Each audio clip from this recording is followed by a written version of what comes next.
A lot of people talk about hoarding disorder, but not a lot of people who live with it talk about hoarding disorder.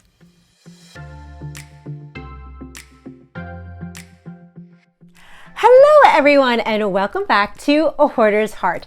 This episode is going to be my first Hoarder Reacts video because I've been wanting to do this for a long time. And today we're going to be reacting to Rachel Cruze's video, 3 hoarder habits that are costing you money. Now, for me, my reaction videos is just really going to be expanding on the conversation, because when I see people on YouTube talk about hoarding disorder, a lot of it is very correct, but it's also very surface.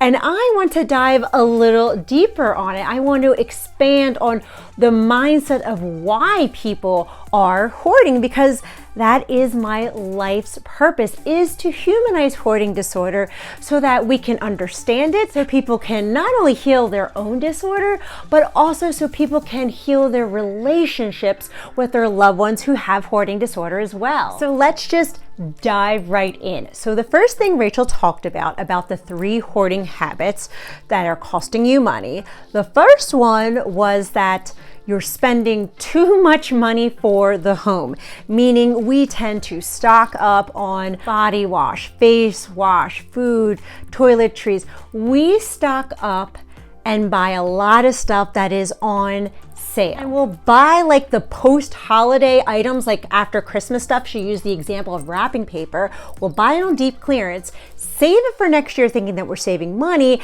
and then we've lost it. We can't find where it is a year later. Hello, guilty as charged. But I want to dive a little deeper in the sense that, yes, overspending and shopping is on the hoarding spectrum of how we accumulate our stuff. But when I tell you that the purchasing of items is only 30% of my hoard, the other 70% was free or extremely low cost, as in thrift store discounts and yard sales. Because look, I have hoarding disorder. I was a level 4. I'm coming down to about a 1 or 2. But guess what? I'm on Dave Ramsey's step baby number 6. Yes, hoarders have a hard time letting go of stuff, but on the opposite side, we are amazing savers, and that includes cash, investments, precious metals. I don't want to say that the hoarding helped me get to baby step 6. I want to be very careful with that. But the part of me that was resourceful is what helped me get to baby step number 6. And that is, I furnished our entire house for free.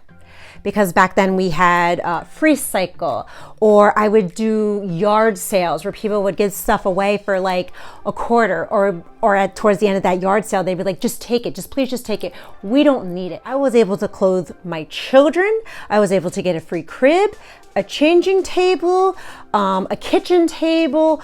I mean, my entire house was furnished for free. Again, it's very important that I don't encourage the hoarding behavior. The difference is that the person who is resourceful and the hoarder is that there is no boundary. There's no limit. The hoarder doesn't know when to stop, where the resourceful person knows that if I got this item for free and it doesn't work in the space, well, let's put it back on the Facebook Townsgiving page. Number 2 on Rachel's list for hoarding habits that are costing you money is the fancy home organization for a bunch of stuff that you don't need. Is she right? Absolutely, because I've seen the prices of some of these organizational pieces, and with inflation, my hair is like blown back. And you guys have seen me declutter and actually DIY my own organizational pieces out of a diaper box, contact paper, and some ribbon. But I had noticed that when she was speaking about this, she was really emphasizing about just getting rid of it since you're not using it, and enjoying that space, relating that space is peaceful and tranquil? And doesn't it feel so much better to just get rid of it so that you have this open space? I'm here to tell you that as a recovering hoarder, the first time my rooms were opened up, it terrified me. There was no peace. What there was a fear of emptiness, loneliness, scarcity. Everything was gone. I'm all alone. It feels like lack, like a desert, like it's barren. And it triggered such a panic attack within me because the hoard is what has made me feel safe my entire life since childhood, since I was bullied when I was 11. Coming home to all the things that made me feel happy, whether it was like my New Kids on the Block stuff or my drawings, my plushies, I felt safe from the kids at school when I came home, because back then I didn't talk about my bullying. I hid it and I escaped into my room, and I was conditioned my entire life that this stuff kept me safe because my brain was already wired like that. I have hoarding disorder.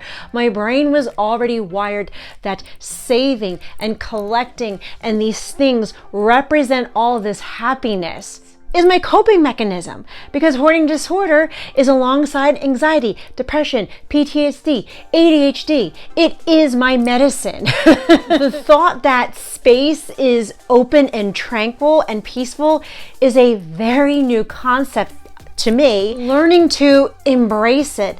I'm learning to be like, oh, okay, I guess it's not scary anymore to have space, because it doesn't mean that I'm alone. I can let go of the stuff. It's all right.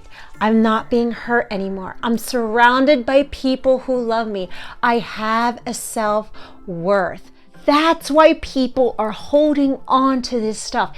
It is for emotional purposes, not logical reasons. Number 3 of what Rachel had talked about was your junk drawer, room, trunk, any of those junk areas that are piling up in your home, and that how they are again taking away from that tranquility of space, and also the items that you have saved are depreciating, even depreciating the cost of your home. And for most people, yes, the stuff sitting there doesn't hold a value. But for someone with hoarding disorder, again, the stuff, it's not depreciating to us if it's sitting there, because it is our coping mechanism for that stress, that pain, that anxiety. It is, in a sense, our therapy, because we've never sought medical help. So it's not depreciating in value when it is making you feel safe, secure, being able to function as a human, because now I'm not feeling that anxiety or that panic or that pain, and the value is up here. The stuff to a hoarder has not lost its value. It's not depreciated, because it's way up here so that we can mentally function in society and feel good when we're feeling panicked. Now, I want to add that as someone who has recovered in her hoarding disorder from a level 4 to now like a level 1, 2, I want you to know that you can declutter. You can start to let go and still feel safe. It is possible for us. We just have to take different steps and procedures, and it's going to take us a little longer than everybody else. And you know what? That's quite okay.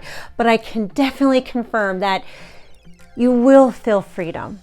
You will feel the freedom, because I also know as much as it keeps us safe, we also feel trapped. This video is about a hoarder reacting.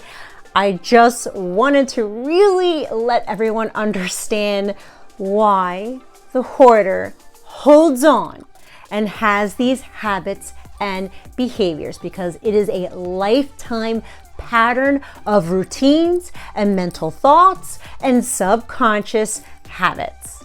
Now, if you are a Dave Ramsey follower, I will say that the number 1 action that I took to end up at baby step number 6 was doing the monthly no spend challenge.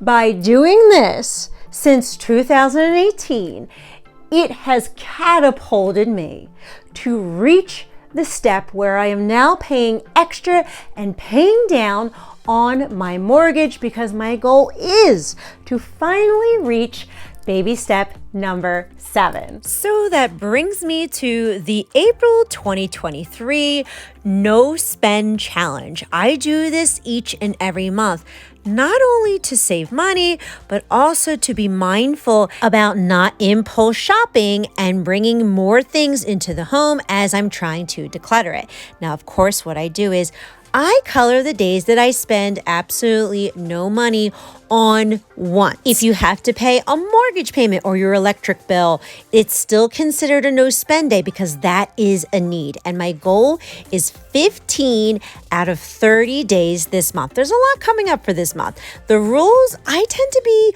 more of a gratitude and not a sacrifice.